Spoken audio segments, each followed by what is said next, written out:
O Livro dos Médiuns, nós vamos ver agora também Espiritismo Experimental, o Livro dos Médiuns ou Guia dos Médiuns e dos Evocadores. A primeira parte, Noções Preliminares, capítulo 1. Espíritos? Existem espíritos?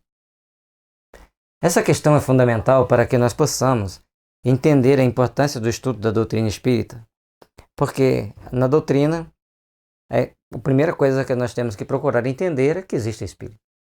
Se a gente não entender que existe espírito, aí fica muito difícil. Na primeira parte da introdução, que a introdução foi dividida em 3 partes, então na primeira parte, introdução 1, conforme está aí no postado, nós mostramos esse desenho dessa aura e outros desenhos dos corpos energéticos, facilitando o entendimento. Então, a gente pode ver aqui que esta aura, que provavelmente a câmera não consiga pegar, essa parte amarelada é a aura da pessoa. Então, deixa eu ver fazendo uma coisa aqui. Melhorou um pouco, mas sumiu a luz. A gente aproxima. Então, essa parte amarelada, que agora está aparecendo mais, é a aura, uma parte do perispírito ou do espírito, que a gente tem que procurar entender.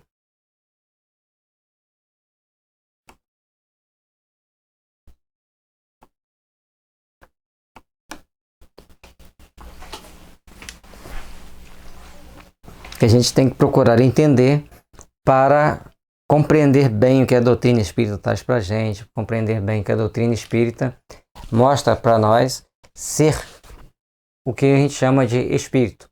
Então, é a parte que vai sobreviver, essa parte de luz que está envolvendo este corpo. Então, o espírito não fica dentro do corpo, ele envolve o corpo, inclusive dentro do corpo. Aí o pessoal fala, mas 2 corpos não ocupam o mesmo lugar no espaço. Mas o nosso corpo é extremamente poroso. E o espírito, ele pode atravessar uma parede, atravessar uma porta. Ou seja, ele é também muito mais poroso do que o nosso corpo. É vamos chamar assim, uma luz quintessenciada, que atravessa paredes. Que a luz, pelo menos atualmente, não atravessa a parede como a gente compreende. Mas a radiação atravessa, não é? Porque é uma energia mais quintessenciada, vamos dizer assim. Então aqui é um desenho de uma aura feito pela médium vidente americana Barbara Ann Brennan. Aqui é o desenho que a gente tirou do Google Imagem de um espírito projetado. A pessoa está dormindo e o espírito projetou. Algumas pessoas só ficam assim dormindo em cima do corpo, outros nesse momento vão trabalhar, outros vão fazer bagunça, outros vão planejar coisas que não devem. Então vai ser uma infinidade de situações. Por isso a importância de estudarmos a doutrina espírita para entendermos a responsabilidade espiritual, aquelas que temos diante dos fatos. Há espíritos? A dúvida no que concerne à existência dos espíritos tem como causa primária a ignorância acerca da verdadeira natureza deles. Geralmente, são figurados como seres à parte na criação e de cuja existência não está demonstrada a necessidade. Então a maioria das pessoas, parece que ele escreveu ontem, e o Kardec escrevia muito bem, certamente aqui está intuído, pode ser uma mensagem psicografada, mas é o certo que o texto é muito bem escrito. Então a maioria das pessoas, seja por ignorância, seja por qualquer motivo, ele desconhece a existência dos espíritos e acha às vezes que não é necessário que seja demonstrado essa existência.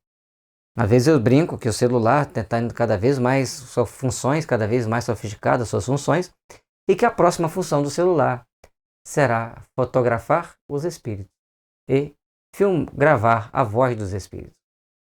Aí as pessoas olham para mim com o olho muito regalado, Talvez já até exista. Certa vez eu estava procurando equipamentos aeronáuticos, peças de avião, equipamentos eletrônicos, e a Agilent, que fabrica peças de avião, tinha lá um detector de fantasma. A Agilent, que fabrica peça de avião, fabricou um detector de fantasma.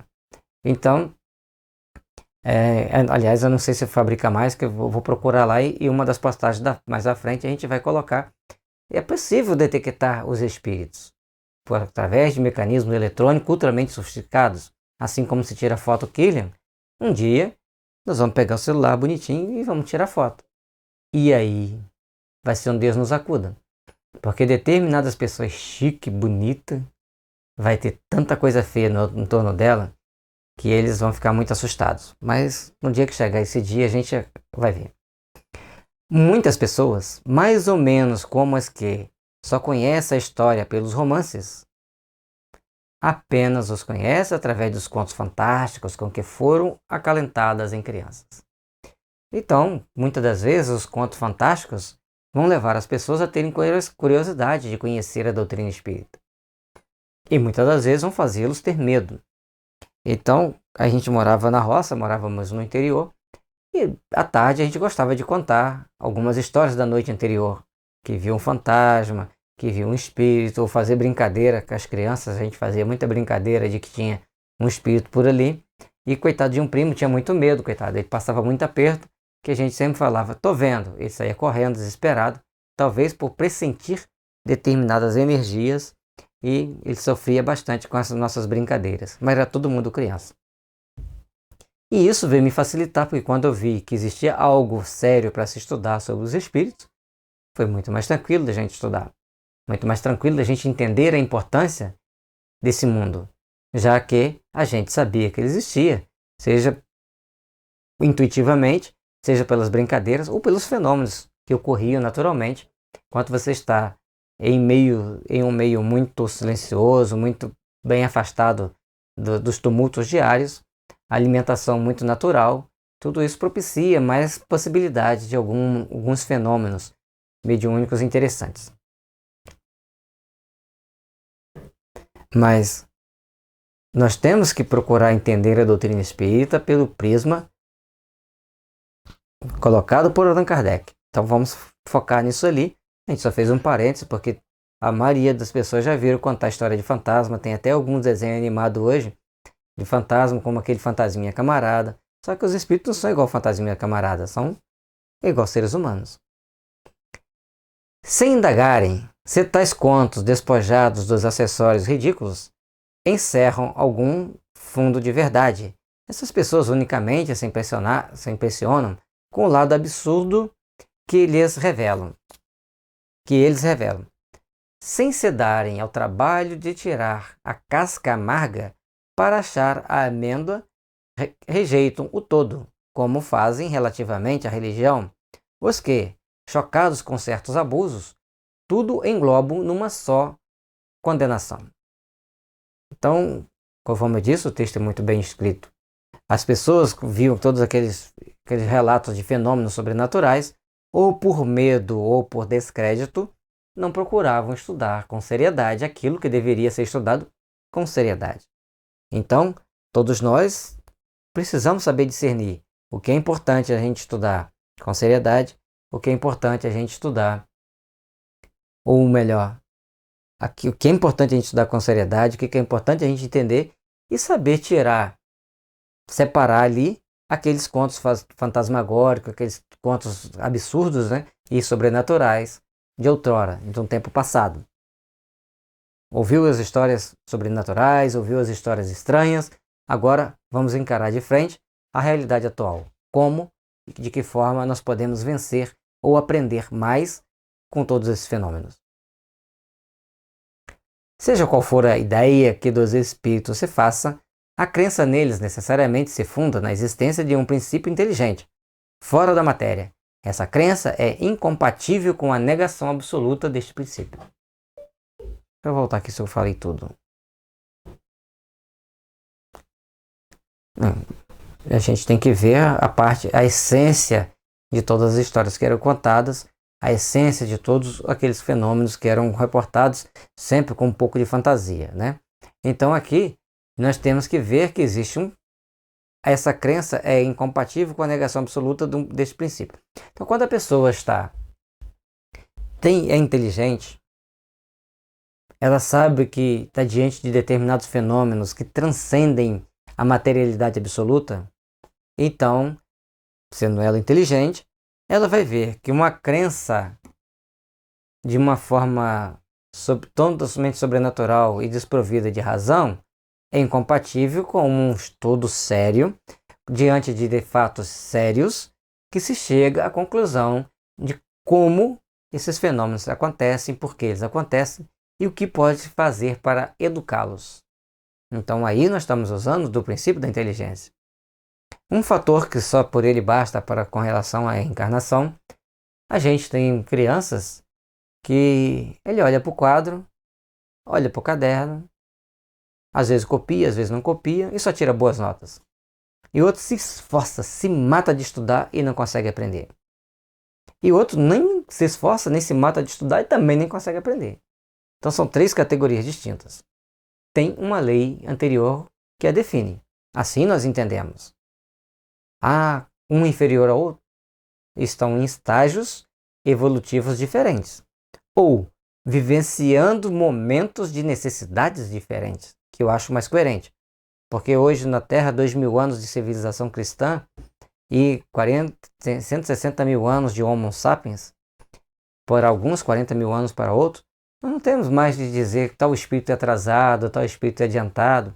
São espíritos que estão vivenciando etapas diferentes do seu ciclo de aprendizado ou de evolução. Uns estão aprendendo a ter mais humildade, outros estão aprendendo a ciência, outros estão aprendendo a se dar ao outro, outros nem sabem por que estão aqui. Às vezes a gente passa fazendo campanha do quilo, a pessoa está lá tomando todas na porta de um boteco. Eu faço o seguinte questionamento. Poxa, eu vou chegar em casa, vou estar suado, claro, vou estar um pouco cansado, eu vou tomar um banho e vou estar diante da minha família de uma forma saudável. Essa pessoa que estava lá no bebendo, como que ela vai chegar em casa? Depois que ela tomar um banho, como que ela vai estar diante da família dela? Então são situações diferentes, são necessidades diferentes, fases de aprendizado também diferentes. Não estou condenando quem está lá, só refletindo. Tomamos, conseguintemente, por ponto de partida a existência da sobrevivência e individualidade da alma. Existência, sobrevivência e individualidade que tem no Espiritismo a sua demonstração teórica e dogmática. E, no Espiritismo, a demonstração positiva. Abstraímos por um momento das manifestações propriamente ditas e raciocinando por indução, vejamos que consequências chegaremos. Então, primeiro, a existência, a sobrevivência e a individualidade da alma. A alma existe, ela sobrevive e ela tem a sua individualidade. Isso é um ponto principal que ele colocou demonstração teórica e dogmática no Espiritismo, de forma positiva. E depois também abstraiamos por um momento das manifestações propriamente ditas e raciocinamos por indução. Vejamos que consequências chegaremos. Então, tem a parte que ele demonstra com os fenômenos ali, as comunicações mediúnicas, e tem a outra que a gente vai por indução, por dedução. Conforme a gente deu o exemplo dos variados níveis de evolução, dos variados níveis de estágios de necessidades de crescimento, estágios de necessidade de aprendizado, que são totalmente diferentes uns dos outros. Eu não gosto da palavra merecimento, tá, gente? Sempre vou falar necessidade de aprendizado, necessidade de se aprender determinadas leis, regras e condições de vida. Então, vamos para a próxima parte. Livro dos Médiuns. Vamos agora para essa outra parte aqui, no item 2 do Livro dos Médiuns, no capítulo 1, que a gente ainda está. Desde que se admite a existência da alma e sua individualidade após a morte, forçoso é exatamente se admita. Então, se nós acreditamos na existência de uma alma e que ela sobreviverá, e sendo uma alma individual, ou seja, aquela pessoa continuar sendo aquela pessoa, mas só que agora sim o corpo físico como espírito, e o principal, e talvez a parte mais complexa, ela levará consigo as suas tendências. Então, primeiro, que a sua natureza difere da do corpo, visto que, separada deste, deixa de ter as propriedades particulares do corpo. Então a alma ela tem a particularidade e uma natureza própria. Ela é fluídica, mas de espírito para espírito ela é matéria. De espírito para seres humanos ela é fluídica. E é uma propriedade diferente do corpo físico. No corpo físico a gente pode pegar, pode ver. O nosso corpo espiritual, apenas algumas pessoas podem pegar, ou melhor, algumas pessoas podem ver, os médiuns videntes, e pegar essa parte só nos fenômenos de materialização ou de espírito para espírito. Certo? Segundo, que goza da consciência de si mesma, pois que é passível de alegria ou de sofrimento, sem o que seria um ser inerte. Caso em que possuí-la, de nada nos valeria. Admitido isso, tem-se que admitir que essa alma vai para alguma parte, que vem a ser feito dela e para onde vai. Então, questionamentos. Então, a alma tem uma consciência. Ela tem consciência de si mesma. A alma sabe, ela é possível de ter alegria, de ter sofrimento. E ela se ela não tivesse alegria, não tivesse sofrimento, não sentisse dor ética, moral, principalmente, e tem espírito que ainda sente dor física, e se aproxima dos médios, os médios sentem dor física. Se ela não fosse assim, ela seria um ser inerte. Então tem sentimentos, sente coisas, sente alegria, sofrimento, sente dor, quando não está consciente da sua realidade espiritual, assim também como sente ou vai sentir outras coisas. Admitido isso, tem-se que admitir que a alma vai para alguma parte. Para onde vai a alma? Quem já assistiu o filme Nosso Lar, fica claro ali aquele pessoal enterrado na lama, o outro que não estava enterrado na lama, mas ele caía toda hora na lama, que no caso representado pelo André Luiz, e depois aqueles que viviam na cidade de Nosso Lar, uns internados no hospital e outros trabalhando. Então é importante termos consciência da vida espiritual. Por quê? Quando morremos, se a gente não tem nenhuma consciência da vida espiritual, ou a gente fica preso ao corpo assistindo ele apodrecer, ou ficamos vagando, que é isso que Kardec chamou de espíritos errantes. Então, são as situações que a gente vai deparar no mundo dos espíritos. Para onde essa alma vai? Vamos para a terceira pergunta. Ainda continuando, né? Segundo a crença vulgar, vai para o céu ou para o inferno. Mas onde fica o céu e o inferno? Dizia-se outrora que o céu era em cima e o inferno embaixo. Porém, o que são o alto e o baixo no universo, uma vez que se conhecem a esfericidade da Terra? Se a Terra é redonda, né? A Terra sendo redonda, onde que vai estar em cima, onde que vai estar embaixo? Ah, o inferno é debaixo da Terra. Bom, menos mal. Mas o céu azul que a gente vê não existe. O céu é negro. Azul é a atmosfera da Terra. Né? Então aquelas pessoas que acreditam que Jesus ressuscitou, está sentado no trono direito do Pai, com o corpo físico, quem que botou uma pedrinha lá para segurar a cadeira para ele sentar? Não é assim, gente. O mundo, a alma vai estar vivendo o mundo espiritual, o mundo das almas. Assim foi a mesma coisa, foi com Jesus. Ele simplesmente desmaterializou o corpo e caminhou por alguns dias entre nós, depois ascendeu aos céus. Então, vamos lá. O movimento dos astros, movimento que faz com que o que em um dado instante está no alto esteja 12 horas depois embaixo, e o infinito do espaço, através do qual o olhar penetra, indo a distâncias consideráveis. Verdade é que, por lugares inferiores, também se designam as profundezas da Terra, mas que vêm a ser as profundezas, desde que a geologia esquadrinhou.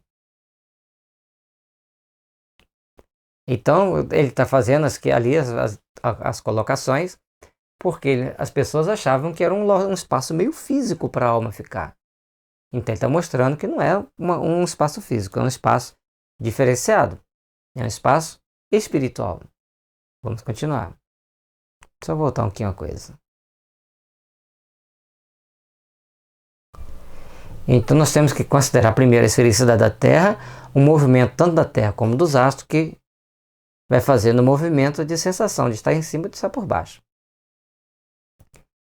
Que ficaram sendo igualmente as esferas concêntricas chamadas de céu de fogo, céu de estrelas, desde que se verificou que a Terra não é o centro do mundo, que mesmo o nosso Sol não é o único, que milhões de sóis brilham no espaço, constituindo cada um o centro de um turbilhão planetário. Olha que interessante. E estão procurando ainda planetas no mundo, procurando uma série de coisas. A Terra não é o centro. A Terra é um grãozinho de areia dentro do universo, é um dos planetas menores do sistema solar. E aí, a gente tem que entender que existe milhares, milhões, trilhões de sóis. E que a grande maioria desses sóis, talvez todos eles, carregam uma família de planetas e de satélites girando em torno dele na sua órbita. Ou flutuando. Flutuando no livro Alcione, no livro Renúncia, Emmanuel relata que o planeta em que Alcione vivia flutuava em torno do Sol, sustentado pela energia mental de extremo equilíbrio de seus moradores, de seus habitantes. Então, são informações novas que nós temos que começar a pensar. Será que todos os fenômenos que têm acontecido na Terra de desastres não têm a ver com as nossas radiações mentais de desespero, de raiva, de desrespeito? Não são casos a serem pensados. A que ficou reduzida a importância da Terra mergulhada nessa imensidade? Por que injustificado o privilégio, este quase imperceptível grão de areia que se avulta no seu volume, que não avulta no seu volume nem pela sua posição, nem pelo papel que lhe cabe desempenhar, seria o único planeta povoado de seres racionais?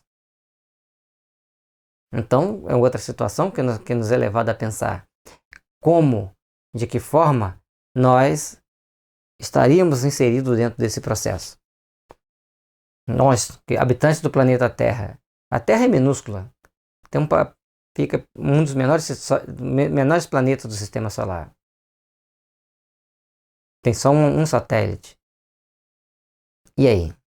Então nós temos que procurar entender esse mecanismo de que existem outros planetas, que existem seres mais evoluídos do que nós, muito mais evoluídos tecnologicamente. Inclusive, um detalhe interessante que eu vi numa palestra. Se você tiver um planeta que estiver dentro de um sistema solar, logicamente diferente do nosso, que tenha... O nosso sistema tem 4 bilhões e meio de anos. Então, se tiver 4 bilhões e 501 milhões de anos, ele estará 1 milhão de anos na nossa frente. E o que é 1 milhão de anos? Se em 20 anos de tecnologia nós nos surpreendemos com todas as possibilidades, né? Uma televisão que identifica um celular da mesma marca dela dentro da casa. Computador que se comunica com a rede a alguns metros de distância da rede. Faz comunicar de forma sem fio. Então, são muitas situações que ocorrem, que acontecem, e nós estamos aí aprendendo. Aonde chegará essa tecnologia nossa? Começaremos fotografando espíritos? Gravando espíritos? Quem sabe? Se fizer isso não vai precisar dos médios. Vai. O médium tem um papel mais importante que a gente imagina. Mais para frente a gente vai ver. A razão se recusa a admitir semelhante nulidade do infinito. E tudo nos diz que os diferentes mundos são habitados. Ora, se são povoados, também fornecem seus contingentes para o mundo das almas.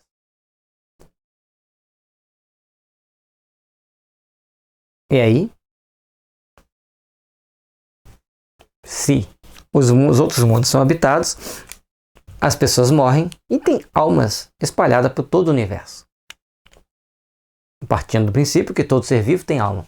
E todo ser vivo tem alma. Inclusive o mosquito, que nos incomoda tanto.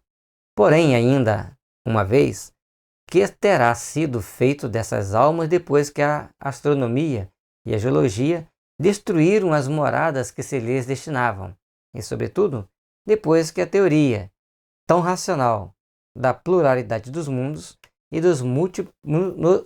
as multiplicou ao infinito. Então, a astronomia e a astrologia e a geologia destruiu o inferno e destruiu o céu. Não que eles pegaram a metralhadora e atiraram, mas mostraram que não é do jeito que as pessoas acreditavam. Então tinha que ser diferente. E a doutrina espírita nos mostra que o céu é um estado, é repleto de moradas de espíritos. Esses espíritos se agrupam de acordo com as suas afinidades. Conforme a gente já viu no livro dos Espíritos, vai ver mais à frente. Se agrupam de acordo com as suas afinidades, conforme nós temos o livro Nosso Lar. Constroem cidades. Elas sim, têm N patamares de acordo com a necessidade de cada um. Certo? Nem todo espírito vai poder estar na luz, mas nem todo espírito vai ficar perdido nas trevas, vai ter um amparo. Nesse jogo de forças, vão estar em locais apropriados. Então, o que ele está colocando ali, nós temos um método racional de falar da pluralidade dos mundos. Se os cientistas se espiritualizassem mais, se tornassem espíritas, procurassem estudar um pouco mais, certamente nós iríamos ter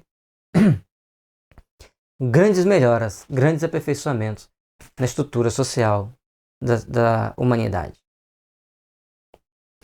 Não podendo a doutrina da localização das almas harmonizar-se com os dados da ciência, outra doutrina mais lógica lhes ensina por domínio não um lugar determinado e circunscrito, mas o espaço universal. Formam elas um mundo invisível em o qual vivemos imensos, em o qual vivemos imersos, que nos cerca e acotovela incessantemente. Perdão a gaguejada, tá, gente? Pensei duas coisas juntas. Então, não podendo a doutrina da localização das almas harmonizar-se com os dados da ciência, outra doutrina, mais lógica, lhes assina por domínio. Lhes assina por domínio. Não um lugar determinado e circunscrito, mas o espaço universal. Formam elas um mundo invisível, sem o qual vivemos imersos, que nos cerca e acotovela incessantemente. Então esse mundo espiritual,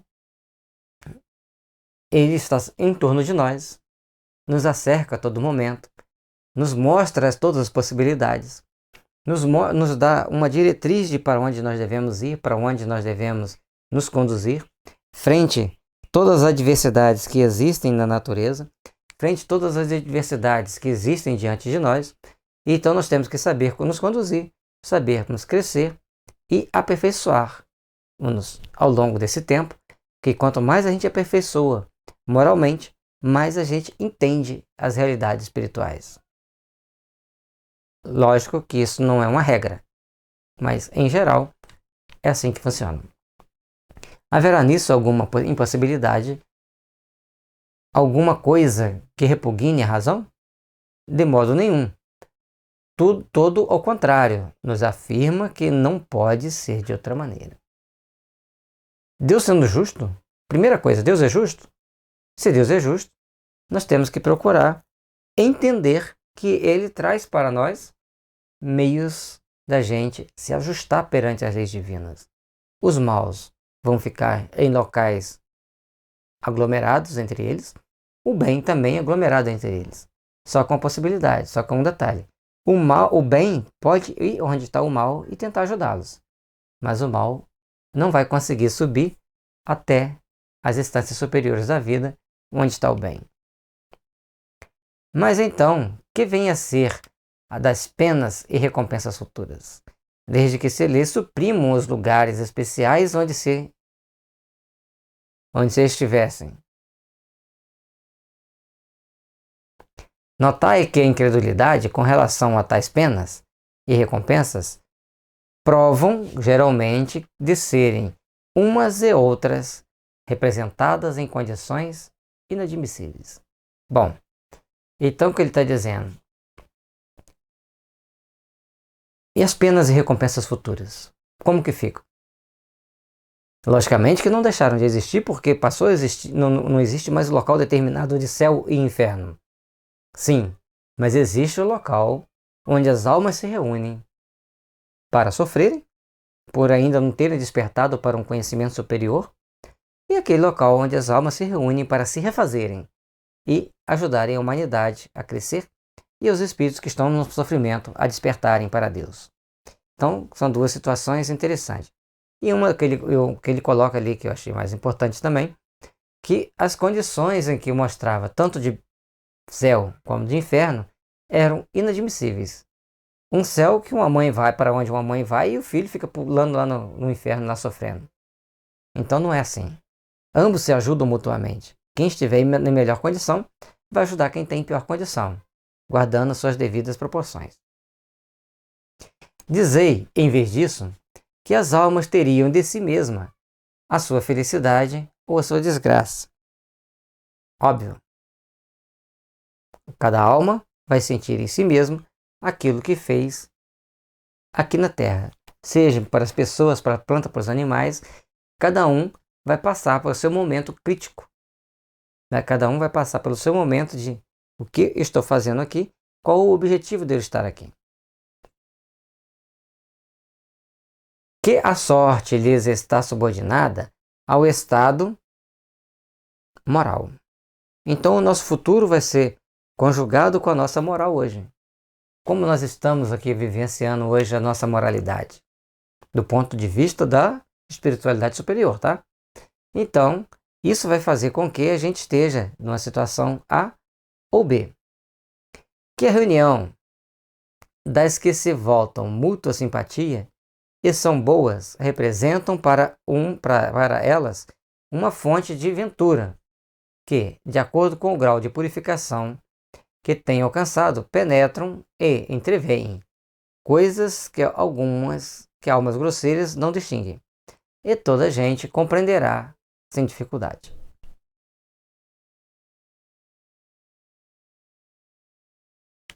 Então as almas, aquilo que a gente acabou antecipando o texto, as almas bem-aventuradas, aquelas que têm vão estar junto com aquelas que lhes são simpáticas diante da boa-aventurança.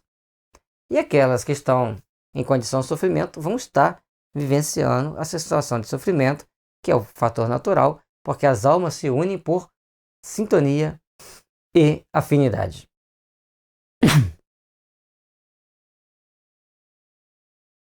E isso é facilmente compreender sem nenhuma dificuldade, né? Dizem mais, que as almas não atingem o grau supremo, senão pelos esforços que façam por se melhorarem, e depois de uma série de provas adequadas à sua purificação, que os anjos são almas que galgaram os últimos graus da escala, grau que todos podem atingir, tendo boa vontade, que os anjos são os mensageiros de Deus. Mas esses anjos já cumpriram suas etapas aqui, já passaram por várias encarnações, se aprimorando, se aperfeiçoando. Não vai existir nenhuma melhoria nas almas que não primarem por atingir o Supremo, senão pelo esforço de se melhorarem e passarem por uma série de provas adequadas à sua necessidade de evoluir. É interessante como que tudo isso vai caminhar para um aperfeiçoamento. Nós passamos pela prova necessária. Eu ganho tão pouco. Você ganha o necessário para você sobreviver nas condições que você tem que se adaptar ao teu salário. Então, da mesma forma, as almas no mundo espiritual vão se adaptar ao meio daqueles que pensam e agem como ela pensa e age. Encarregados de velar pela execução de seus desígnios em todo o universo. Espera aí, só um minutinho. Tendo boa vontade, o que os anjos são os mensageiros de Deus, encarregados de velar pela execução de seus desígnios em todo o universo. Que se sentem ditosos com o desempenho dessas missões gloriosas. Eles tereis dado à felicidade um fim mais útil e mais atraente do que fazendo-as consentir numa contemplação perpétua, que não passaria de uma perpétua inutilidade.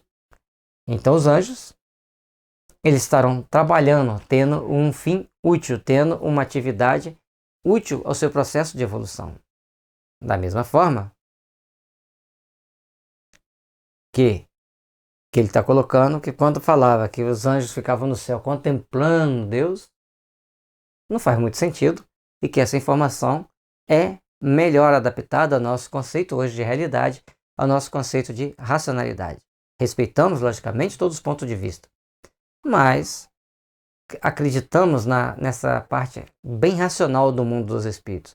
Os bons junto com os bons, os maus junto com os maus, mais ou menos junto com mais ou menos, cada um passando pela prova que for necessária para o seu processo evolutivo ou expiação.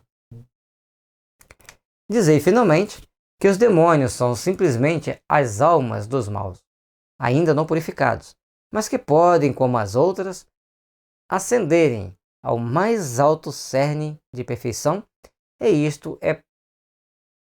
isso parecerá mais conforme a justiça e a bondade de Deus, do que a doutrina que os dá como criados para o mal e ao mal destinados eternamente.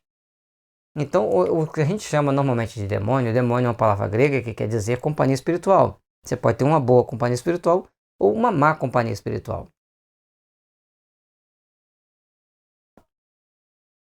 Essas almas vão se purificando com o tempo e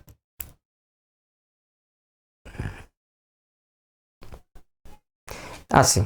Então elas vão, essas almas que normalmente se chama demônio, elas que as pessoas, o vulgo os chamam de demônio, são almas de seres humanos que já desencarnaram, presos a um terrível ódio, uma terrível revolta, terrível mágoa, assumem determinadas posições bem esquisitas, bem estranhas, para assustar as pessoas, se titulando demônio, mas elas serão purificadas, elas caminharão no processo evolutivo e atingirão o cume da perfeição, segundo a bondade de Deus e a justiça de Deus, conforme a justiça e a bondade de Deus permitam que ele possa crescer.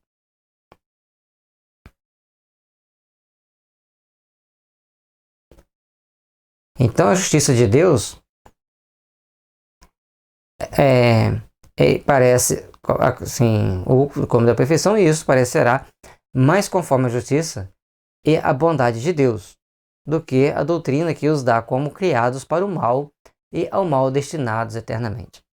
A gente volta nos pedaços do parágrafo, que ele é muito rico, tem muita informação condensada para a gente poder comentar e esclarecer e às vezes até tirar alguma dúvida que a gente também tem. Então, se Deus é extrema justiça, extrema bondade, ele vai levar essas pessoas, esses espíritos, que chamamos de demônio, a caminho da perfeição. Eles vão ter que chegar à perfeição, de alguma forma. Ainda uma vez aí temos que o que mais severa razão e mais rigorosa lógica ou bom senso, em suma, podem admitir. Os espíritos têm que seguir seu processo evolutivo.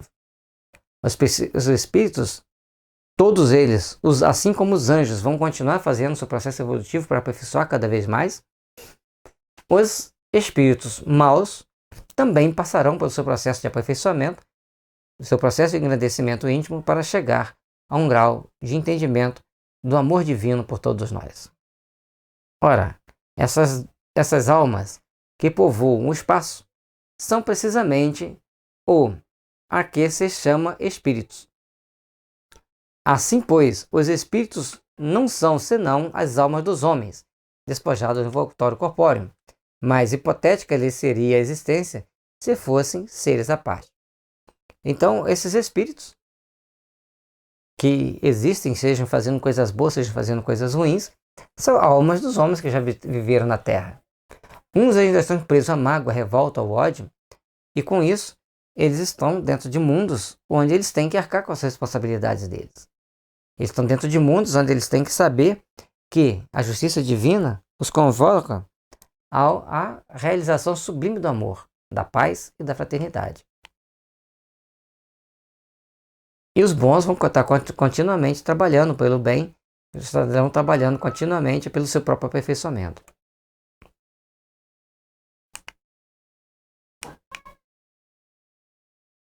Sem, porém, se admitir que há almas, necessário também será que se admita que os espíritos são simplesmente as almas, nada mais.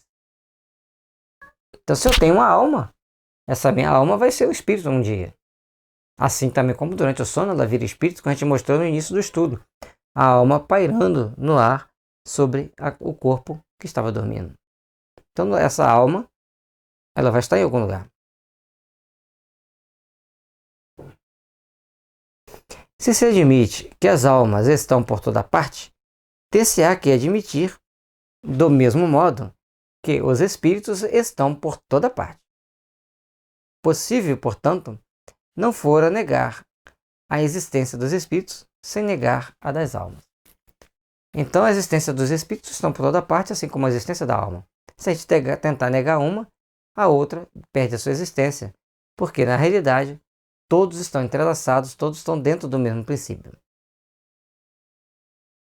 O Livro dos Médiuns, capítulo 1, item 3.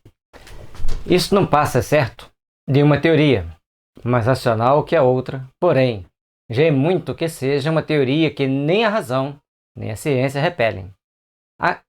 Acresce que, se os fatos corroboram, tem ela por si a sanção do raciocínio e da experiência.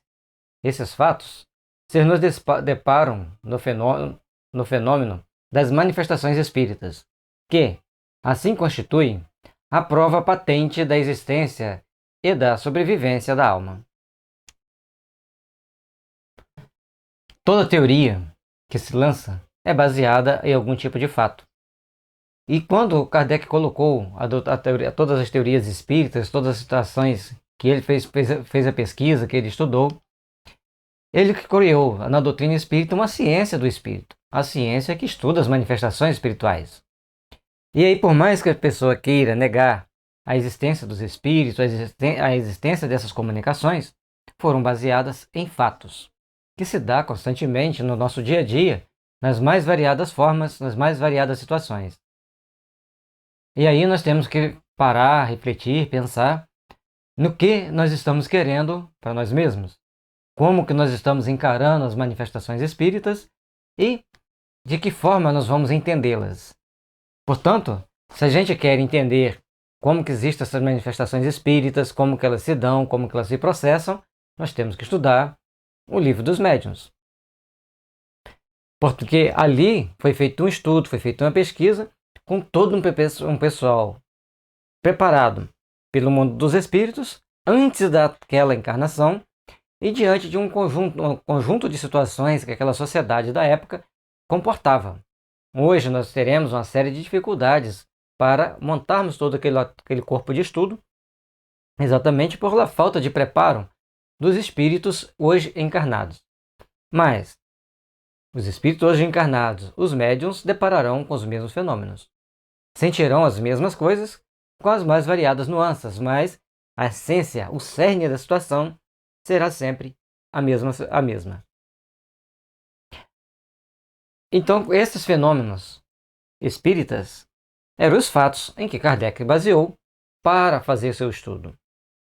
Então, todo estudo tem uma estrutura. Se você vai estudar sobre uma determinada planta, você tem que pegar aquela planta, acompanhar o desenvolvimento dela nas mais variadas estações do ano, para que você descreva sobre aquela planta. Da mesma forma, os fenômenos mediúnicos, você precisa de um médium e dos espíritos. E aí é que tem o grande problema. Qual espírito vai se manifestar? Como que ele vai se manifestar? Depende do médium e de quem está assistindo, porque as manifestações espíritas são extremamente suscetíveis ao meio. Então, vamos continuar nosso estudo.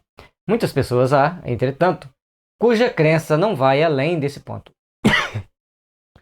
que admitem a existência das almas e, consequentemente, a dos espíritos, mas que negam a possibilidade de nos comunicarmos com eles. Pela razão, dizem, de que seres imateriais não podem atuar sobre a matéria. Cada um desenvolve a sua teoria, cada um desenvolve o seu ponto de vista. Mas todos nós temos que entender o seguinte: somos responsáveis pelos nossos atos, somos responsáveis por aquilo que nós devemos fazer. Então, tudo na nossa vida tem uma estrutura que tem que ser muito bem avaliada, tem toda uma estruturação para que nós saibamos observar aquilo que a gente quer fazer, de que forma a gente quer fazer, e isso parte sempre de quê? Eu acredito. Eu tenho que acreditar naquilo que eu estou fazendo.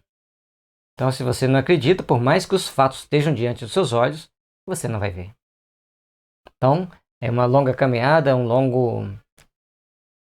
são vários fenômenos que vão estar acontecendo, são várias situações que estão acontecendo, para que a pessoa possa entender e aceitar. Se ele não aceita, ou se ele não entende, ou se ele não quer aceitar, se ele não quer entender, aqueles fatos tornam sem sentido. Mas é importante que a gente busque fazer uma grande reflexão sobre os fenômenos espíritas e a forma de nós lidarmos com eles. Esta dúvida assenta na ignorância da verdadeira natureza dos espíritos, dos quais, em geral, fazem ideia muito falsa, supondo-os, erradamente, seres abstratos, vagos, indefinidos, o que não é real. Então, Kardec está mostrando para a gente que as pessoas que acreditam na existência dos espíritos, mas têm uma ideia deles muito falsa, muito vaga, muito fora da realidade do que é realmente o mundo dos espíritos. Isso é importante para nós, porque nós temos que saber pautar o nosso entendimento, pautar a nossa razão em cima de determinados fenômenos, em cima de determinados fatos, para que a nossa razão consiga caminhar junto com aquilo que está acontecendo, embora seja muito abstrato. E é por isso que nós, ao longo da nossa existência, ao longo da nossa caminhada, nós deparamos com tantas dificuldades de entender as leis espirituais que regem a nossa vida. E talvez por isso o mundo passe por tantas dificuldades materiais. Porque à medida que nós soubermos buscar o reino de Deus, não precisamos nos preocupar com as coisas materiais. Elas serão naturais, acontecerão de uma forma muito natural na nossa vida. E é isso que nós temos que procurar entender para melhor vivenciarmos a vida que temos aqui ao longo da nossa existência. Figuremos, primeiramente, o espírito em união com o corpo. Ele é o ser principal, pois que é o ser que pensa e sobrevive. O corpo não passa de um acessório seu, de um invólucro, uma veste que ele deixa quando usada. Isso é muito importante. Então, o grande problema é que nós pensamos que nós somos um corpo que tem um espírito, mas é o contrário, é um espírito que tem um corpo. Para começar, esse espírito ele vai gerenciar esse corpo das mais variadas formas. Esse espírito vai precisar desse corpo para ele fazer todas as suas funções. O nosso cérebro é a máquina física adaptada a receber os impulsos elétricos e magnéticos do espírito. Aí a gente não vai entrar nesse detalhe de como, no momento, a gente não vai entrar nesse detalhe de como se dá esse processo, mas nós temos a pineal, temos a epífise, temos o hipocampo, o hipotálamo. Esse conjunto de glândulas, eles vão segregar hormônios que vão fazer com que todo o nosso organismo responda aos estímulos. E aí é que vem o nosso espírito estará sempre ligado ao nosso corpo, pelas mais variadas formas. Se ele desligar, a gente começa a estar meio fora da situação, meio fora de órbita, meio fora de ar. Por quê? É o espírito que comanda tudo. Ele é o senhor absoluto do corpo, mas um escravo incondicional de Deus. Isso a gente explicou no livro Homeopatia, Tratamento para o Espírito e para o Corpo. Então, o nosso corpo físico, ele vai responder às nossas necessidades espirituais. E aí tem uma série de coisas que nós temos que observar. Além desse invólucro material, tem o espírito um segundo, semimaterial, que o liga ao primeiro. Por ocasião da morte, despoja-se deste, porém não do outro, a que damos o nome de perispírito. Esse invólucro semimaterial, que tem a forma humana, constitui para o espírito um corpo fluídico, vaporoso, mas que. Então, nós mostramos que está no Livro dos Médiuns, introdução, traço 1. Ali nós fizemos uma vasta explicação de como se dá ali como que é o espírito, como que é o perispírito, que todos aqueles corpos que estão interligados. Um é mais denso, que liga mais propriamente o corpo ao resto do conjunto perispiritual. Então esse conjunto de energia é que vai fazer com que o nosso corpo consiga responder aos estímulos dados pelo espírito.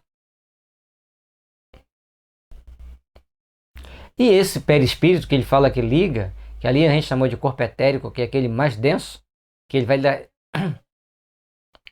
Então esse corpo mais denso é aquele que o espírito vai ter que abandonar no dado momento, na hora dele deixar o corpo material.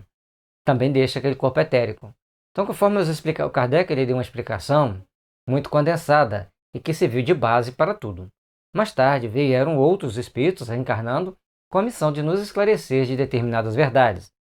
Então eu acho muito bacana a mediunidade da Bárbara Embrena, porque quando a gente lê o livro Mãos de Luz, ele tem muita consistência e ele é um livro científico, ciência. Ele trata da estrutura perispiritual, dos corpos sutis, do processo de adoecimento nesses corpos sutis e como você pode tratá-los com a imposição das mãos. A gente o utiliza para fazer as explicações do Livro dos Médiuns, porque é um livro que a gente viu que ele tem bastante consistência doutrinária, é bastante consistente nas suas, muito lógico nas suas colocações e nos dá uma condição da gente poder entender as coisas que são mais ou menos, ou melhor, são extremamente abstratas, né? Mais ou menos abstratas não. Então esse invólucro semimaterial, esse invólucro que é chamado de perispírito, que é composto daqueles 7 corpos, cada um com a sua densidade mais específica, sendo o corpo etérico aquele mais denso, esse é o que mais fortemente nos liga à matéria, esse que mais fortemente nos retém a matéria, e é esse que, segundo alguns videntes, ao desencarnarmos, ele também será jogado fora. A gente vai só com os outros corpos, mas não deixa de ter um corpo espiritual. O espírito não vai perder a forma, exceto nas condições de muito ódio, quando ele entra num processo de ovoidização. Vamos caminhando?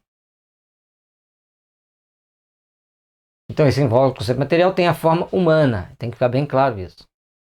Pelo fato de nos ser invisível no seu estado normal, não deixa de ter algumas das propriedades da matéria. É outra coisa importante, esse estado perispiritual, ele vai ter também algumas propriedades da matéria, conforme a gente citou no corpo etérico padrão. O espírito não é, pois, um ponto, uma abstração, é um ser limitado e circunscrito ao qual nos falta ser visível e palpável, para se assemelhar aos seres humanos. Por que, então, não haveria de atuar sobre a matéria? Por ser fluídico o seu corpo. Bom,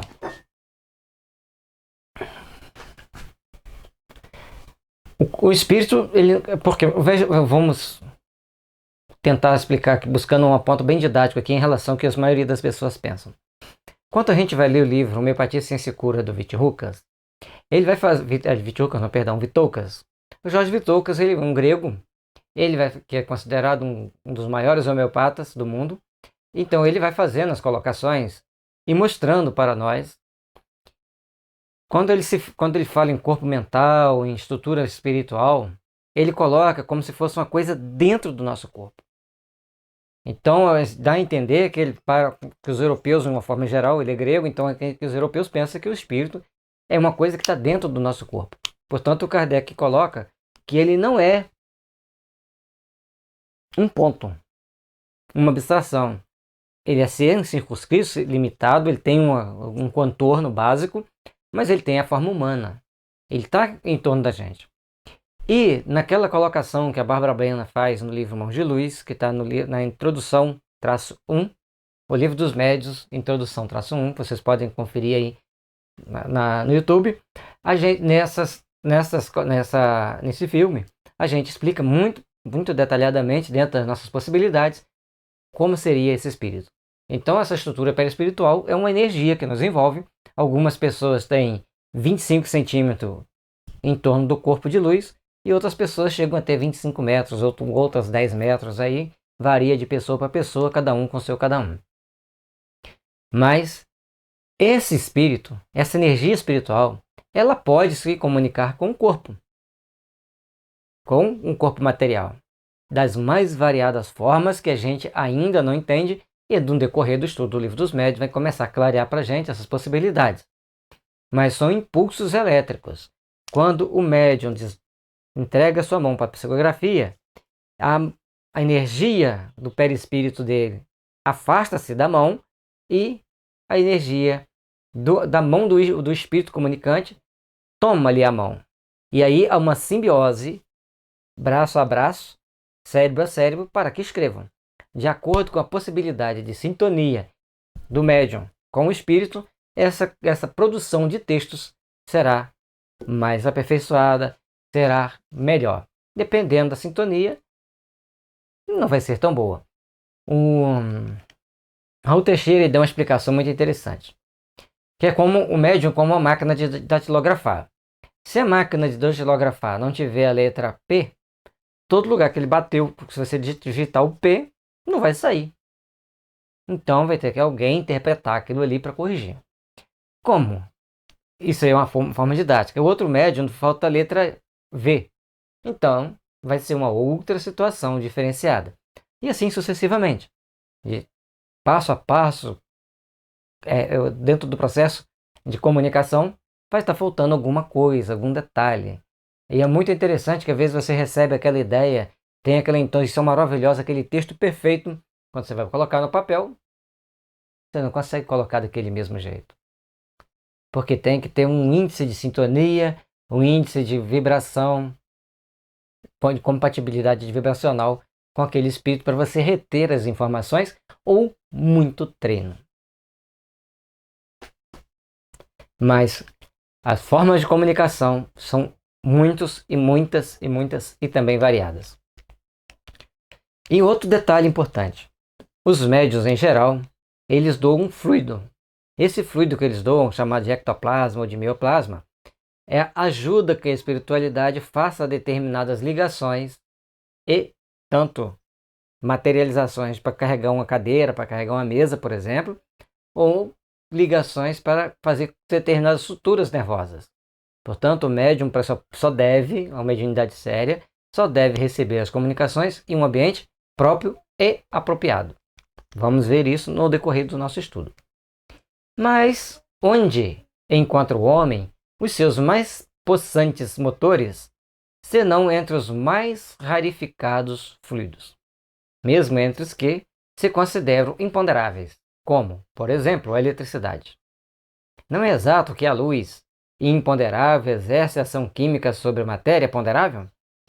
Não conhecemos a natureza íntima do perispírito. Esse detalhe aqui é muito importante. E aqui tem uma informação que foi antes do Einstein. Não é exato que a luz imponderável exerce ação química sobre a matéria ponderável? Então, naquela época já tinha uma descoberta que a luz poderia provocar reações químicas.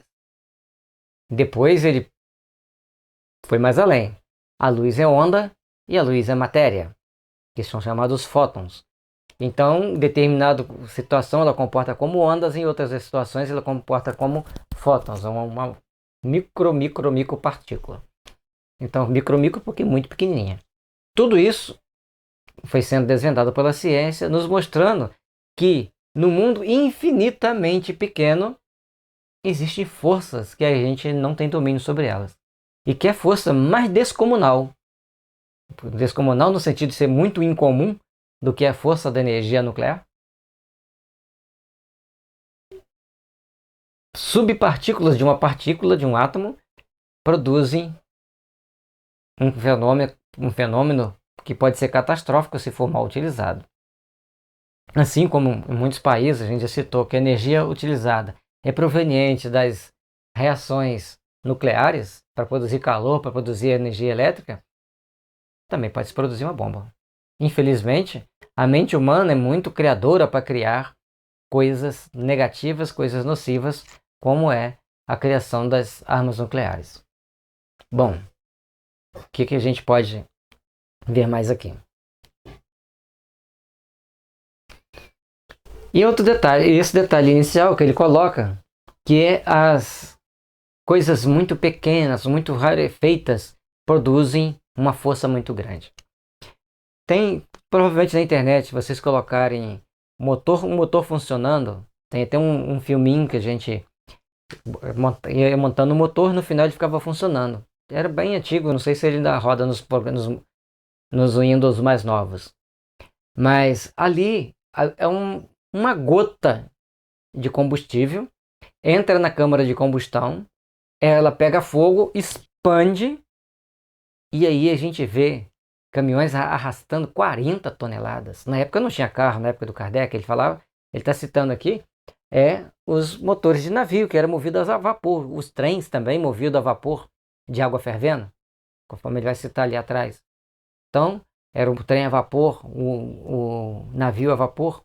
Hoje, com máquinas ultra sofisticadas, um combustível, você vê que um carro faz 18 km por litro, então para ele andar 18 km gastando 1 litro, cai microgotas dentro daqueles cilindros de combustão para produzir uma força tão grande quanto é dessas grandes carretas que arrastam até 40 toneladas, 40 mil quilos. Então, e o espírito? Um ser inteligente que consegue manipular determinadas energias na mente humana para produzir fenômenos, tanto para o bem quanto para o mal. Aqui nós estamos usando a mediunidade com Jesus, aquela que vai trabalhar com o bem, aquela que vai trabalhar para o bem. Porque a doutrina espírita é essencialmente cristã. Ela vem trazer para nós a revivenciar os ensinamentos de Jesus e nos esclarecer dessa interação homem-espírito que existe e existirá sempre. Quanto mais evoluído for aquele planeta, maior a simbiose, maior a interação dos homens encarnados com os espíritos desencarnados. Então a gente tem que entender que as coisas mais sutis, mais fluídicas, têm poderes enormes de transformação, de vapor em força, e enfim, o poder de transformação dessas coisas mais sutis é extremamente grande, desde que elas estejam em condições adequadas. Portanto, estando numa condição adequada, diante das ferramentas mais apropriadas, os fenômenos mediúnicos irão ocorrer. Suponhamos-lo, todavia, formado de matéria elétrica ou de outra tão sutil quanto esta. Porque, quando dirigido por uma vontade, não teria propriedade idêntica daquela da matéria. Dirigido pela vontade, no filme Ghost, dá um exemplo bem... Não é o exemplo que o Kardec está querendo colocar aqui, mas aqueles que vocês vão conseguir entender. O jovem desencarna, tenta proteger a noiva, e ele encontra um espírito andando pelos trens, pelo subsolo lá da cidade, e ele então conversa com ele e tenta ver como que ele provocava todos aqueles fenômenos. Ele concentra toda a sua força, todo o seu ódio, né? Portanto, o que o Kardec coloca, deixa bem claro, os fenômenos físicos são provocados por espíritos inferiores, mas controlados pelos espíritos superiores. Então existe uma série de variantes para nós podermos fazer uma boa interpretação de como se dá todo o processo da comunicação. O certo é que ele é extremamente sutil, mas tem nele alguma coisa, um quantum, né? Está em moda agora falar em física quântica, tem um quanto de energia ali que faz uma simbiose com um quanto de energia do perispírito do médium e eles produzem um texto, uma gravura e outros fenômenos mais. Quem já teve a oportunidade de ver Mariluza Moreira Vasconcelos pintando, é algo de cair o queixo. E eu já tive a bênção de estar do lado dela, conversando com ela, e ela pintando, com a mão, com o pé. Em questão de alguns segundos, ela pintava um quadro maravilhoso. Então, assim, é uma coisa totalmente fora do comum. E quando assina lá Rembrandt, Leonardo da Vinci, qualquer crítico de arte não vai achar diferença. São muito semelhantes. Até interessante que eu vi num filme, os dois personagens conversando, um comprava obra de arte roubada, o outro roubava. E ele estava encomendando algumas obras lá para ele. E no decorrer do filme, ele falou assim, olha, você tem que ter cuidado, que tem uns esquizofrênicos na América do Sul que eles pintam um quadro idêntico. E esse para nós não tem tanto valor. E o outro falou assim, mas espera aí. Mas se for idêntico, a gente pode vender. E aí eles estavam lá tramando como roubar esses quadros para poder vender. Eu não lembro quando terminou o filme, mas é a forma com que, uma das expressões, quer dizer, o mundo, as pessoas que estudam determinadas, como as artes, por exemplo, sabem que os fenômenos mediúnicos ocorrem e o médium pinta identicamente. Ipsos fatos. Aquele espírito comunicante vai pintar tal qual, com todas as características de quanto ele pintava quando encarnado. Que prova maior do que essa? E aí muitos de nós já vimos, tem filmes, tem tudo, dessas psicopictografias rodando por aí. No livro dos médiuns, a gente continuando, agora a gente está no item 4, a existência da alma e a de Deus. Consequência uma da outra, continuando na base de todo o edifício. Antes de travarmos qualquer discussão espírita, importa indaguemos se o nosso interlocutor admite essa base. Se há estas questões. Então vamos lá. Você acredita em Deus? Se você acredita em Deus, Deus é um ser imaterial. Não é aquele velhinho barbudo lá tomando conta da vida dos outros, aquele velhinho fofoqueiro, não.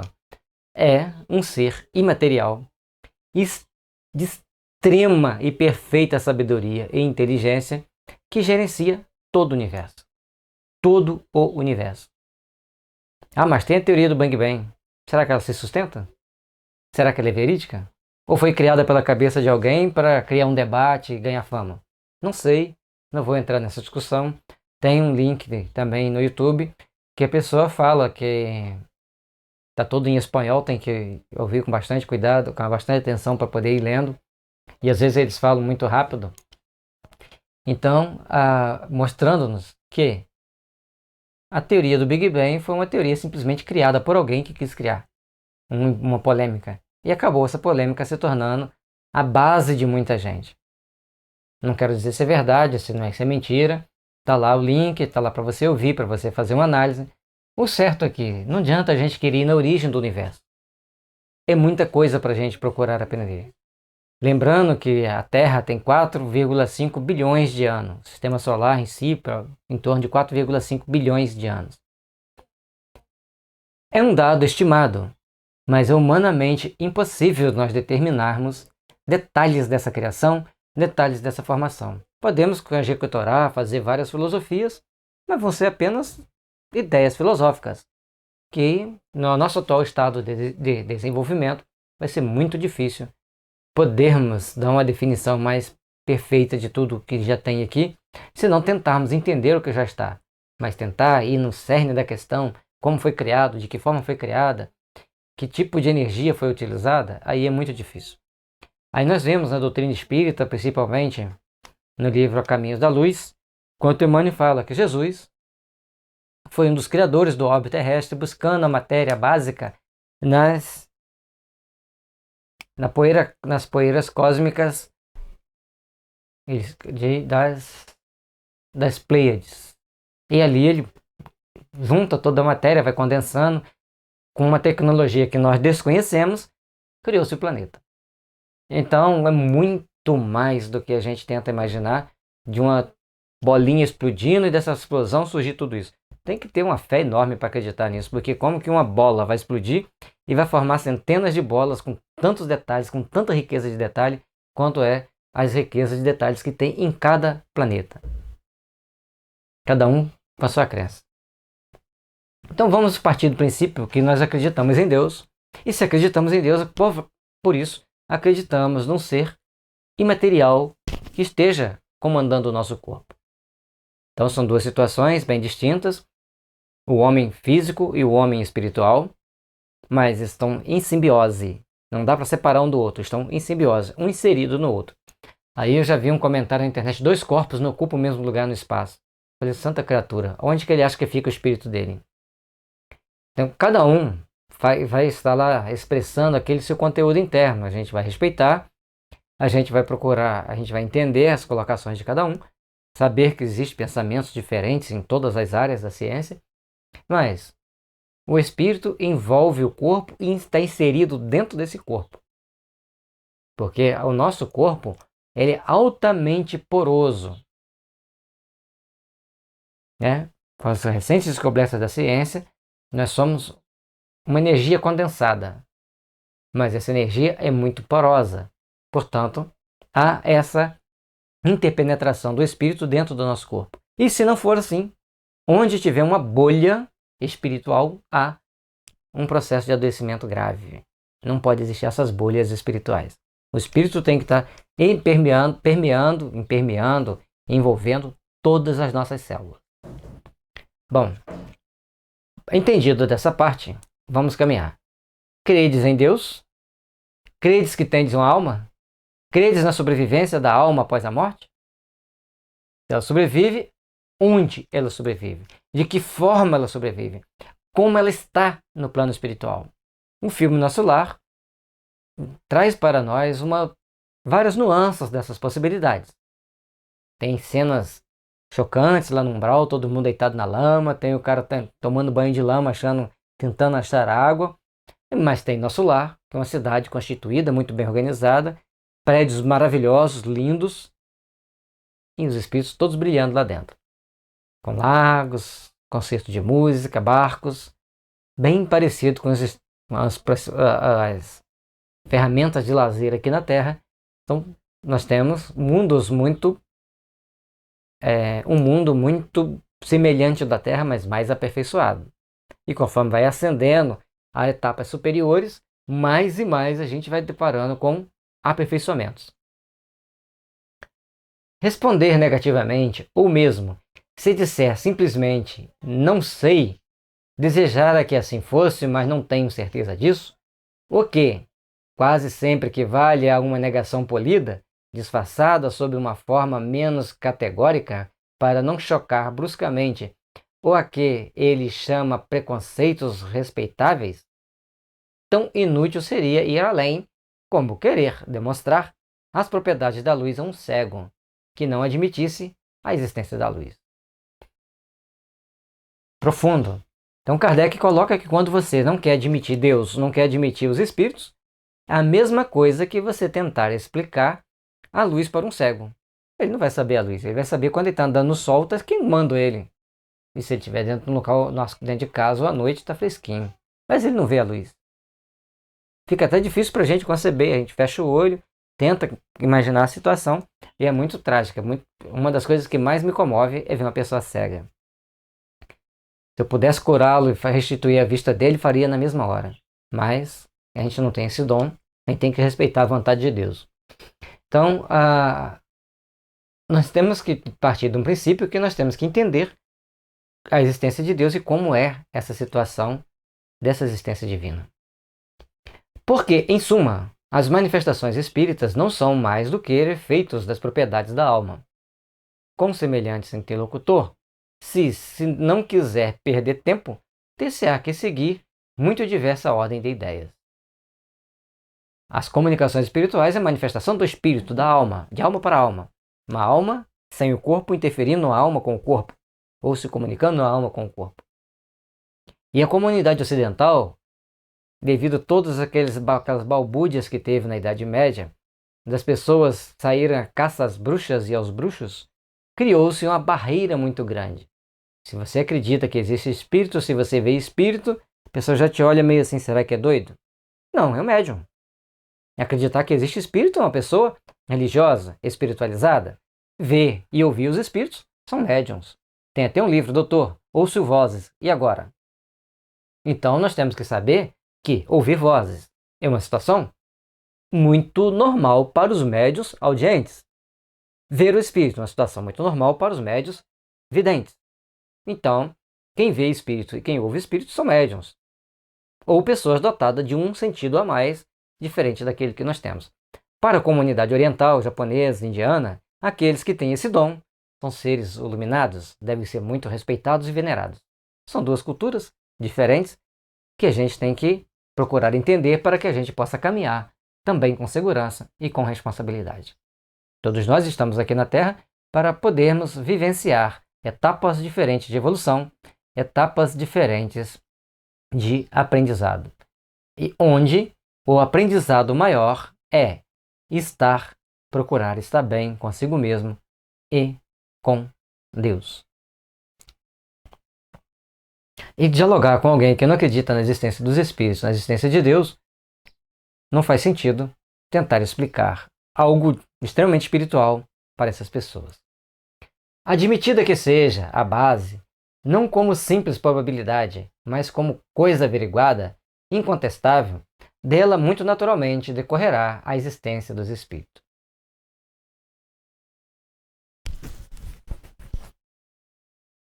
Então, para você começar a dialogar com a pessoa, ela tem que ter a certeza de que existe o espírito.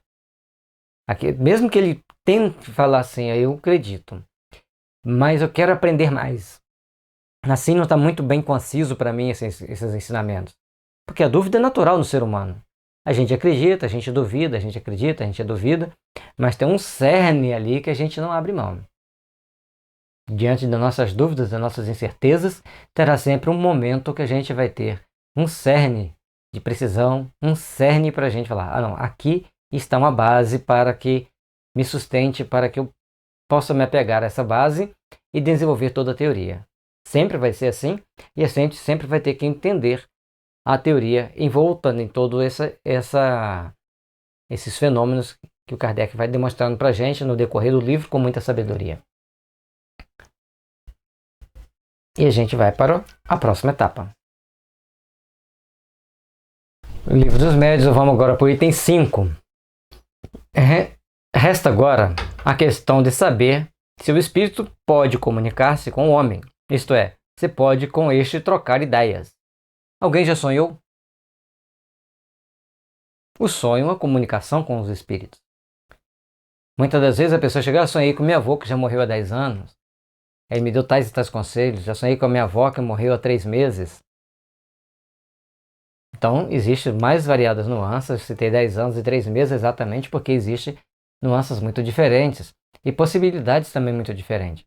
Tem espírito, conforme está relatado no livro Sexo e Destino, ele desencarna, horas depois ele já estava trabalhando na proteção da filha e depois ele continua trabalhando no mundo dos espíritos com muito discernimento da situação. Mas ele, antes de desencarnar, ele tinha estudado o livro dos espíritos. É importante para nossa promoção no mundo dos espíritos estudar ou pelo menos ler os 5 livros da codificação. O Livro dos Espíritos, o Livro dos Médiuns, o Evangelho segundo o Espiritismo, a Gênese e o Céu e o Inferno. E também o que é o Espiritismo. Então é importante a gente ler esses livros para que a gente esteja no mundo dos espíritos em melhor condição de entender, de trabalhar e também, se precisar reencarnar aqui ou em outro planeta inferior, que a gente já tenha uma boa bagagem de conhecimentos espirituais para que serão fundamentais onde quer que estejamos. Por que não? Por que é o homem senão um espírito aprisionado num corpo? Por que não há de o espírito livre se comunicar com o espírito cativo, como o homem livre com o encarcerado? Existem as possibilidades de comunicação. O homem vai ter sempre a possibilidade de se comunicar com os espíritos que estão ao seu redor, com os espíritos que estão no mundo espiritual?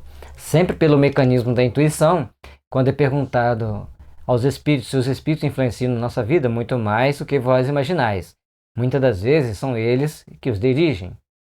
Então nós temos que procurar entender esse mecanismo da evolução, esse mecanismo do desenvolvimento da inteligência humana, para que a gente possa então estar em condição de melhor servir no mundo dos espíritos e também melhor servirmos dentro do nosso grupo, dentro do meio onde nós estamos inseridos. Desde que admitais a sobrevivência da alma, será racional que não admitais a sobrevivência dos afetos.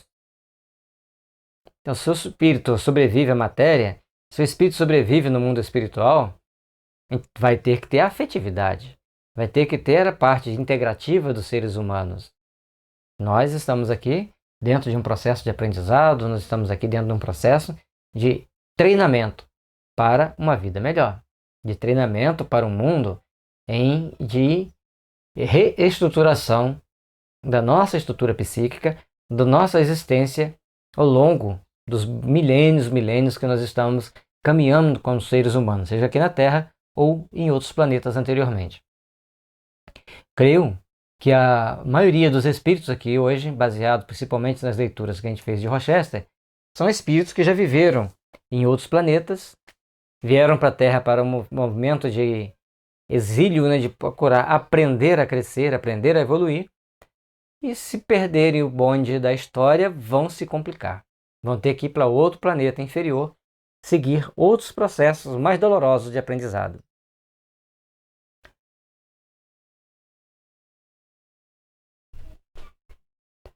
Pois que as almas estão em toda parte, não será natural acreditarmos que há de um ente que nos amou durante a vida, sem ser acerque de nós, deseje comunicar-se conosco e se sirva para isso dos meios de que disponha? Então, a mãe da pessoa faleceu. Ele tem um amigo que é médium. Ela quer passar um recado para ele: ó, meu filho, eu estou viva, aqui no mundo dos espíritos é maravilhoso, eu estou muito bem. Ela vai procurar esse médium e passar a comunicação. Da mesma forma, quando você quer imprimir um determinado texto, você tem que levar até uma impressora. Você não pega um texto lá no computador e fala: computador, imprime.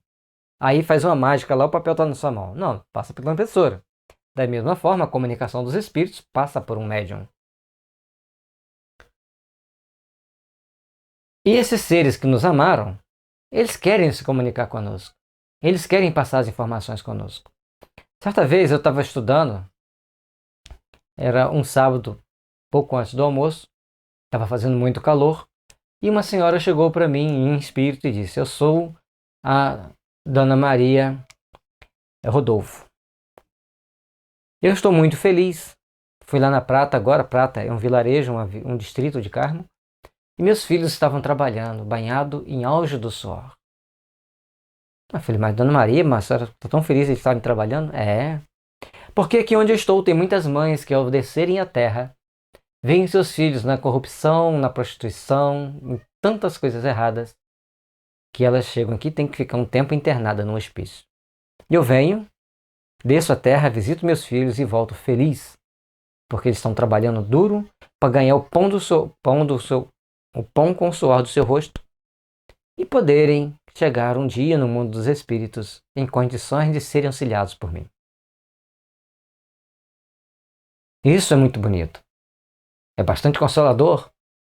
E para a gente refletir o que estamos fazendo para deixar para nossos filhos, deixemos a dignidade e seremos felizes no mundo espiritual. Nada mais importante para passar por nossos filhos do que a dignidade. A certeza de que a vida continua, a certeza de que a vida tem consequências.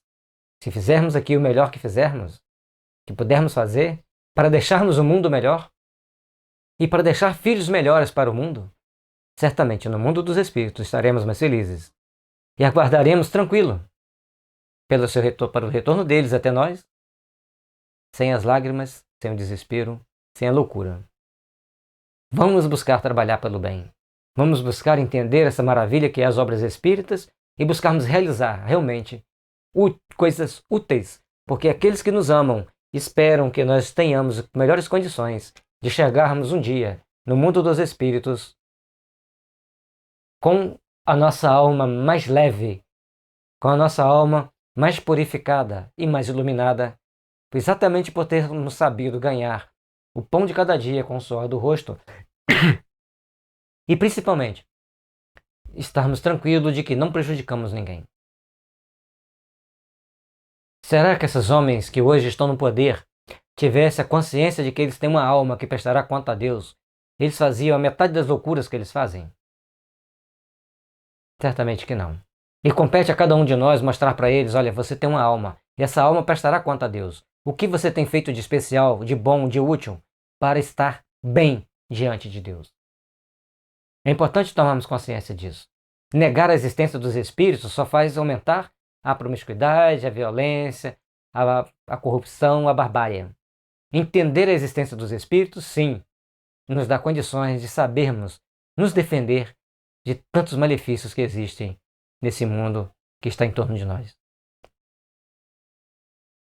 Enquanto vivo, não atuava ele sobre a matéria do seu corpo?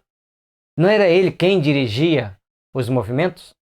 Por que razão, depois de morto, entrando em acordo com outro espírito ligado a um corpo, estaria impedido de ser utilizado este corpo vivo para experimentar o seu pensamento, para exprimir o seu pensamento, do mesmo modo que um mudo pode se servir-se de uma pessoa que fale para se fazer compreendido.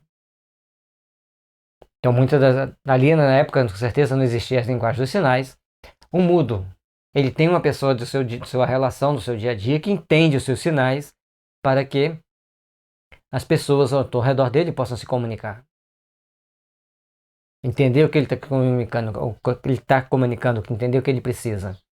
Então, da mesma forma, o espírito no mundo espiritual, ele tem mecanismos para entrar em relação com o mundo físico através de um médium. Aí tem uma série de detalhes, conforme a gente já viu, que a gente já falou, que a gente vai estudar ao longo do nosso estudo, ao longo do livro. E através desses mecanismos nós vamos poder nos comunicar e poder estabelecer uma relação de interação com o mundo dos espíritos. E principalmente buscarmos as consoladoras comunicações que ele sempre tem a nos trazer. Vamos para a próxima etapa. O livro dos médiuns, continuando o item 6.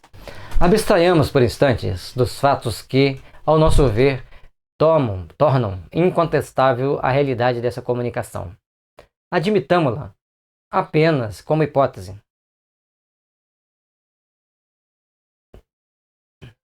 Pedimos aos incrédulos que nos provem, não por simples negativas, visto que suas opiniões pessoais não podem constituir lei, mas expendendo razões peremptórias que tal coisa não pode dar. Baseado em que você pode me trazer o seu argumento de que não existe comunicação com os espíritos? Tem pessoas que falam, eu recebo mensagem de Deus ou recebo mensagem do diabo.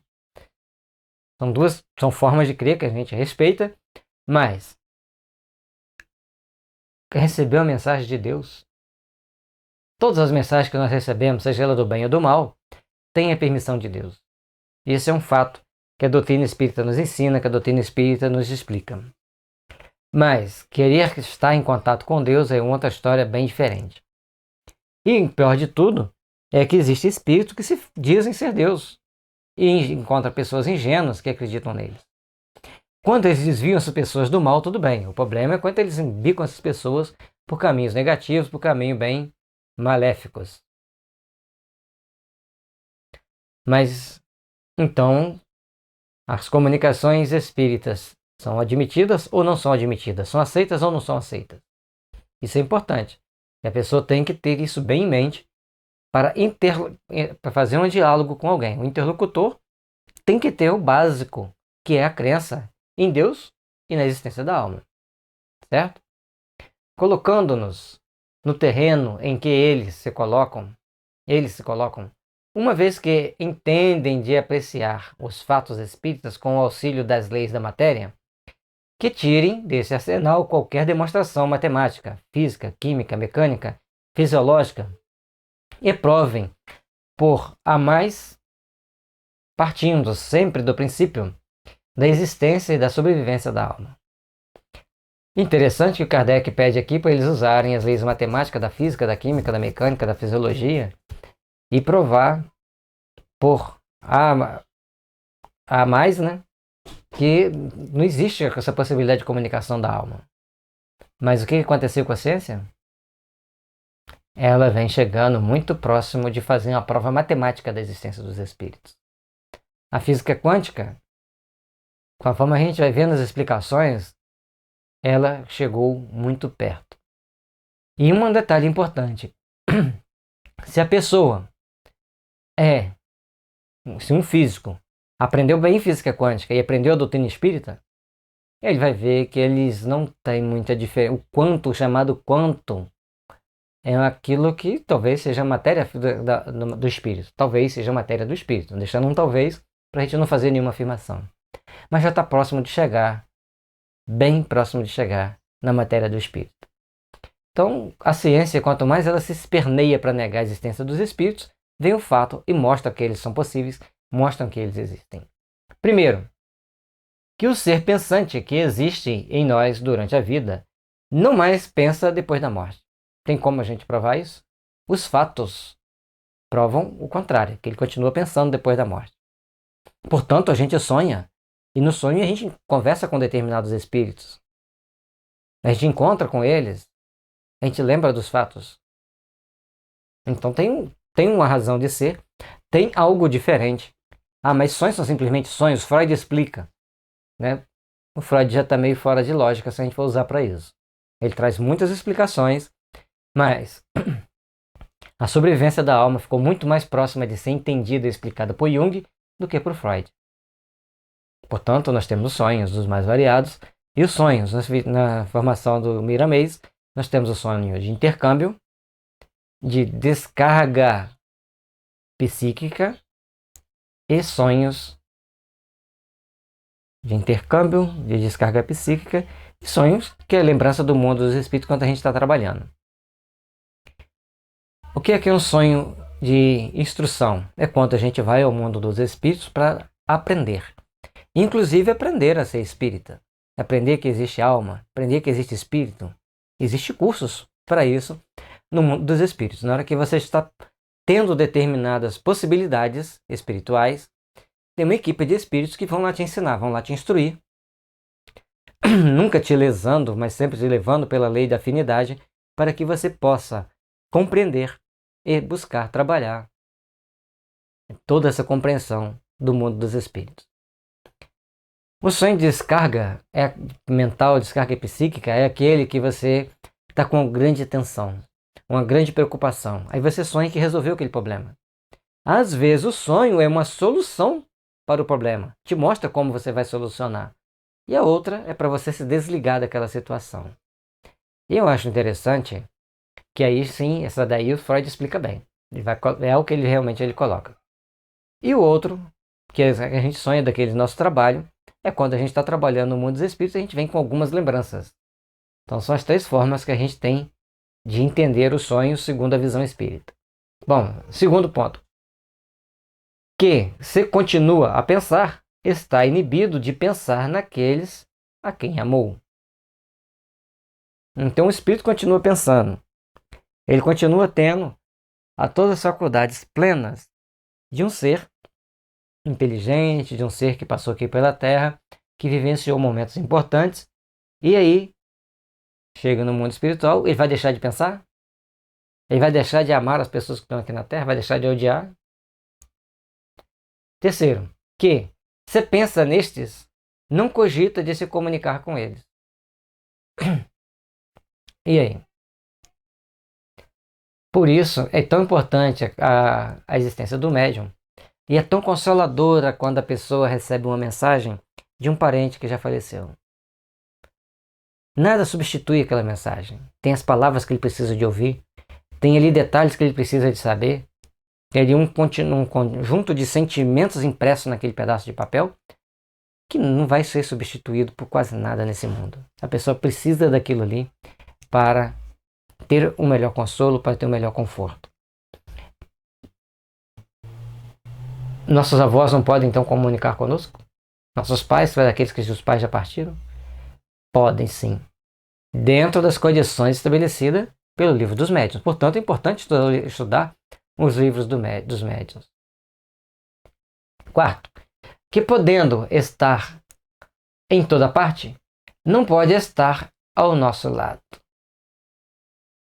O espírito desencarnou, ele está livre. Onde ele pode estar? São coisas a serem pensadas. Quinto, que podendo estar ao nosso lado, não pode comunicar-se conosco. Que não pode, por meio do seu envoltório fluídico, atuar sobre a matéria inerte. Então, nós temos para provar tudo isso aqui, diante dos fatos acontecendo, fica muito complexo. Hoje a mediunidade de efeitos físicos ela já não é tão trabalhada, ela praticamente não tem uma boa, não existe, né, teoricamente. Mas nós precisamos entender que naquela época era fenômeno corriqueiro, a pessoa está falando, a mesa está lá tremendo, está lá balançando. Era um fato. Como que você vai negar aquele fato? Está diante dos seus olhos.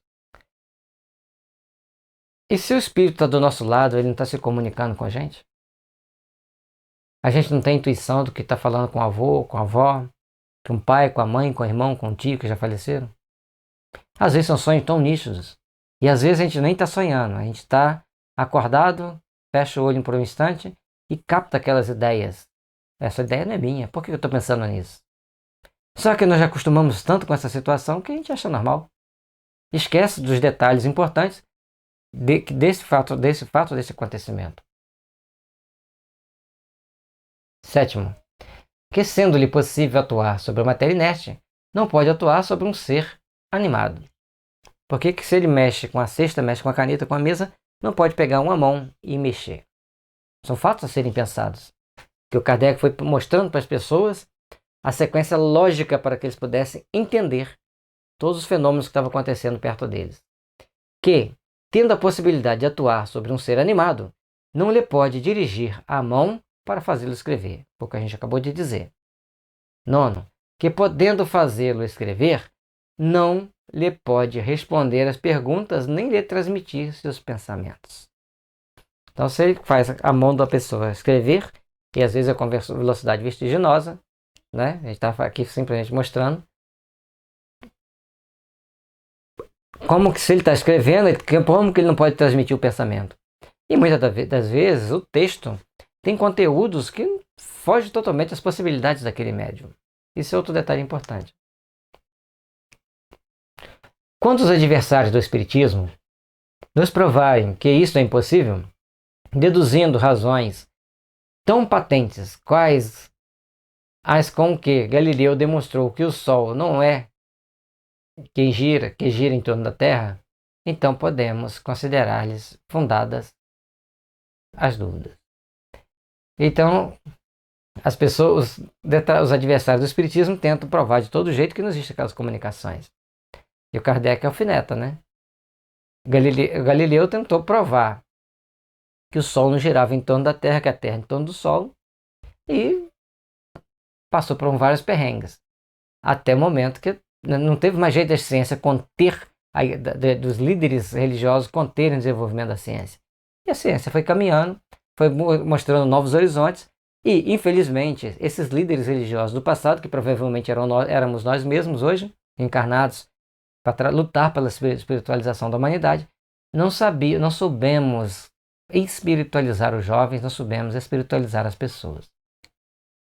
Infelizmente, até hoje, toda a argumentação a que recorrem se resume nessas palavras. Não creio. Logo, isso é impossível. Diz-nos-ão, com certeza, que nos cabe a nós provar a realidade das manifestações. Mas se ele não quer acreditar em nada, como que a gente vai provar? Então, o que o Kardec falou, se ele não aceita a existência dos espíritos, não aceita a existência de Deus, já é um obstáculo número um, assim, questão número um. Não adianta discutir, conversar sobre espiritismo. Mas, se ele acredita em Deus, acredita na comunicação, na existência dos espíritos, e não acredita na comunicação, aí a gente pode fazê-lo ter algumas reflexões. Ora, nós lidamos pelos fatos e pelo raciocínio a prova de que elas são reais. Mas se não admitem nenhuma, nem outra coisa, se chegam mesmo a negar o que veem, toca-lhes a eles provar que o nosso raciocínio é falso e que os fatos são impossíveis. Então a pessoa chega, fala que não acredita, ele vai diante de uma reunião onde tem as manifestações, tem a mesa girante, tem a comunicação inteligente, e a pessoa não admite, continua negando a existência. Eu conheci uma médium há tempos, ela estava conversando, ela falava que ela não entendia por quê que algumas pessoas conversavam com ela na rua e de repente sumiam. Do nada. E ela ficava muito revoltada com aquilo. Que falta de educação, nem para falar tchau para mim. E ela contou que ela estava indo para a campanha do Quilo um dia com a gente e encontrou um velhinho falando com um velho, que era um negro, de cabelo e barba grisalha. Foi caminhando com ela um bom tempo, explicando para ela alguma coisa que falava de um jeito que ela não entendia direito. E ela ficou achando que a campanha do Quilo não era coisa de se fazer. Eu falei para ela relatar tudo aquilo que ela tinha conversado com o velhinho. Eu falei assim, esse velhinho era um espírito. E ele está mostrando para você o tamanho da possibilidade, da oportunidade que você está tendo. E era um espírito de luz. Aí ela ficou meio assustada e revoltada, porque ela não queria ver espírito e via constantemente, conversava com eles achando que estava conversando com pessoas.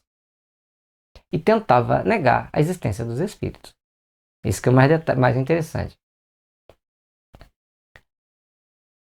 Aí terminou, a gente vai para a segunda parte, ainda na primeira parte, mas o capítulo 2 do maravilhoso e do sobrenatural.